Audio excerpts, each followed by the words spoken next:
बीड जिल्ह्यातील मस्साजोगचे सरपंच संतोष देशमुख यांची आवादा कंपनी खंडणी वसुली प्रकरणी अमानुष मारहाण करून त्यांची अत्यंत निर्दयपणे हत्या करण्यात आली। ही घटना माणुसकीला काळिमा फासणारी आहे। या प्रकरणी हत्या करण्यात आली त्यावेळेचे फोटोही सोशल मीडियावरती व्हायरल झाले। संतोष देशमुख यांच्या हत्या प्रकरणी वाल्मिक कराड व धनंजय मुंडे यांच्या सहभागाविषयी विधिमंडळातील आरोप व प्रसार माध्यमांनी दिलेल्या बातम्या लक्षात घेता हे प्रकरण फारच गंभीर असल्याने केवळ धनंजय मुंडे यांचा राजीनामा घेऊन हा विषय संपत नाही, तर त्यांना या प्रकरणी सहआरोपी करून त्यांच्यावर 302 कलमाखाली कारवाई करण्यात यावी। यासाठी सुधारित चार्जशीट दाखल करून पारदर्शक तपास करावा या मागणीसाठी सांगली शहर जिल्हा काँग्रेसचे अध्यक्ष पृथ्वीराज पाटील यांच्या मार्गदर्शनाखाली सांगलीत छत्रपती शिवाजी महाराजांच्या पुतळ्यासमोर जोरदार निदर्शन करून निषेध आंदोलन करण्यात आलं। धनंजय मुंडेंना सहआरोपी करा, त्यांची राष्ट्रवादी काँग्रेस पक्षातून हकालपट्टी करा, त्यांची आमदारकी रद्द करा, काँग्रेस पक्षाचा विजय असो अशा घोषणांनी परिसर दणाणून गेला।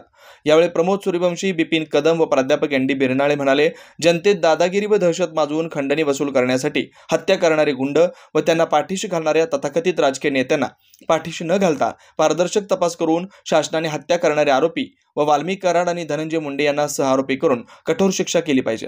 यावेळी बिपिन कदम, प्राध्यापक एन डी बिरनाळे, रामभाऊ पाटील, मौला वंटमुरे, आशिष चौधरी, आनंदराव पाटील, आनंदराव आबा पाटील, उत्तम सूर्यवंशी, प्रमोद सूर्यवंशी, ओंकार चिखले, शीतल सदलगे, मयूर पेडणेकर, अजीज मेस्त्री, राजेंद्र कांबळे, प्रशांत अहिवळे, अल्ताफ पेंढारी, विजय आवळे, प्रथमेश शेट्टे, अरुण पळसुले, इलाही बारुदवाले, गौस नदाब, रोहन खुटाळे, सागर काळे, अरुण गवंडी, नाना घोरपडे, समीर शिकलगार, आनंदा शिंदे, विजय आवळे व काँग्रेस कार्यकर्ते मोठ्या संख्येने उपस्थित होते।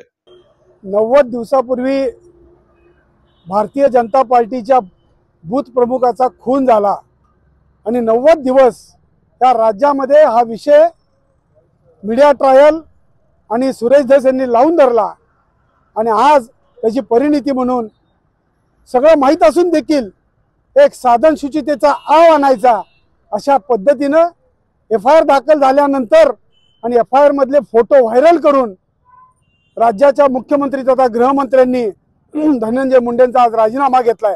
वास्तविक हा राजीनामा न घेता त्यांना पहिल्यांदा या प्रकरणात सहआरोपी करायला पाहिजे होतं, कारण खंडणीच्या प्रकरणाची सुरुवात ज्या सातपुडा बंगल्यावरच्या धनंजय मुंडेंच्या सातपुडा बंगल्यावर पासून बैठकीतून सुरू झाली, त्यामुळे ते सहआरोपी या खुनाच्या गुन्ह्यामध्ये आरोपी झाले पाहिजेत आणि त्यांना पहिल्यांदा आरोपी करायला पाहिजे होतं आणि मग त्यांचा राजीनामा घ्यायला पाहिजे होता।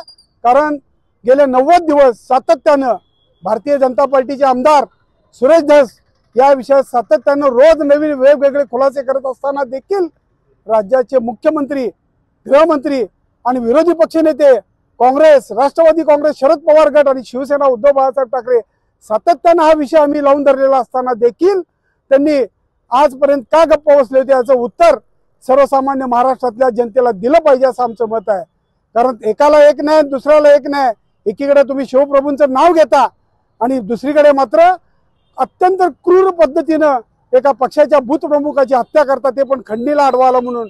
हे महाराष्ट्राला लाजिरवाणी गोष्ट आहे। महाराष्ट्राचा नव्हे, नुसता बीडचा नव्हे तर महाराष्ट्राचा बिहार होतोय की काय यांच्या राज्यात, अशी परिस्थिती या महाराष्ट्रात निर्माण झालेली आहे असं म्हटलं तर वावगं ठरणार नाही।